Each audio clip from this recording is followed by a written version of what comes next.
सबैजना क्रिस्चियन परिवारहरूलाई जेमसी वचन टिभी च्यानलमा तपाईलाई स्वागत छ।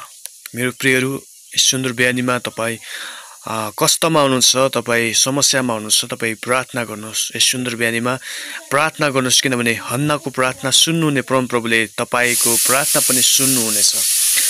परमप्रभु परमेश्वरले हन्नाको प्रार्थना सुन्नुभयो र हन्नाको आँसु पोछिदिनु भयो। बाइबलले भन्दछ, यदि तपाईँ आफ्नो समस्यामा हुनुहुन्छ भनेदेखिलाई तपाईले प्रार्थना गर्नुहोस्, किनभने हन्नाको प्रार्थना सुन्नुहुने परमेश्वरले तपाईको प्रार्थना कसो नसुन्नु होला है। कतिचोटि हामी प्रार्थना गर्न थाकिन्छौँ, हामी सोच्छौँ कि हाम्रो प्रार्थना के परमेश्वरले सुन्नु हुँदैन, सायद सुन्नु हुँदैन, किनभने मैले गरेको प्रार्थनाको प्रति उत्तर किन आउँदैन। कतिजनालाई यस्तो लाग्न सक्छ। यसैकारण प्रियहरू, अनि हन्नाले प्रार्थना गर्न थाकेनन् है। हन्नाले मुख चलाएर उनले चाहिँ प्रार्थना गरेका कुराहरू हामी पाउँदछौँ। यसकारणले गर्दाखेरि चाहिँ उनी प्रार्थनामा निरन्तर लागिराखेको हामी पाउँछौँ। अनि पछि परमेश्वरले चाहिँ हन्नाको सम्पूर्ण दुःख पीडाहरू मेटिदिनु भएको, आँसुहरू पोछिदिनु भएको कुराहरू हामी पाउँदछौँ।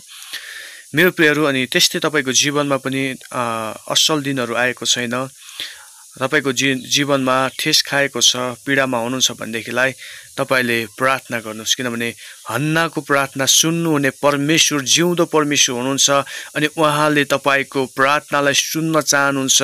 अनि तपाईँको प्रार्थना सुनिकन चाहिँ तपाईँलाई त्यो अप्ठ्यारो परिस्थितिहरूबाट, त्यो पीडाहरूबाट तपाईलाई निकाल्न चाहनुहुन्छ। हालेलुया।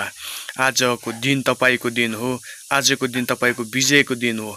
आजको दिन तपाईको हारको दिन होइन, आजको दिन तपाईको विजयको दिन हो। अनि तपाईको जीवनमा समस्या छ, तपाईमा पीडा छ, आज प्रार्थना गर्नुहोस्, परमेश्वरले तपाईलाई त्यो पीडाबाट, समस्याबाट निकाल्न चाहनुहुन्छ। मेरो प्रियहरू, आउनुहोस् मसँग प्रार्थना गर्नु सक्नुहुन्छ। सुन्दर बिहानीमा स्वर्गीय पिता, हामी तपाईलाई धन्यवाद दिन्छौँ। यस सुन्दर बिहानीमा प्रभु तपाईले रातभरि सुत्नलाई अनुग्रह कृपा गर्नुभयो, तपाईलाई धन्यवाद दिन्छौँ। पवित्र पिता, विशेष गरी म प्रार्थना गर्छु प्रभु, अनि जतिजनाले प्रभु यो भिडियो हेर्दै हुनुहुन्छ प्रभु, म प्रार्थना गर्दछु प्रभु, उहाँहरूको जीवनमा भएका सम्पूर्ण समस्याहरू, चुनौतीहरूसँग लडिराख्नु भएको छ, थाक्नु भएको छ भनेदेखिलाई प्रभुजी तपाईँ हन्नाको प्रार्थना सुन्नुहुने जिउँदो प्रभु हुनुहुन्छ। हन्नाको आँखाको आँसु पोछिदिनु हुने र उसलाई सोधिनु हो प्रभु, कुदिनबाट सुदिनतिर फर्काउनु हुने परमेश्वर परमप्रभु तपाईँ जिउँदो हुनुहुन्छ प्रभुजी। अनि तपाईँले प्रत्येकको यस समय प्रभुजी प्रार्थना र पुकाराहरूलाई तपाईँले सुन्नुहोस् प्रभु। अनि दुःख र कष्टमा परेकाहरूलाई तपाईँ परमेश्वरले प्रभुजी अनि त्यो सोधिनहरू फर्काइदिनु भएको म प्रार्थना गर्दछु। पवित्र आत्मा प्रभुजी, तपाईँ यीशु ख्रीष्टको रगतमा सम्पूर्णको जीवनलाई म तपाईँ रगतमा म समर्पण गर्दछु पवित्र आत्मा परमेश्वर।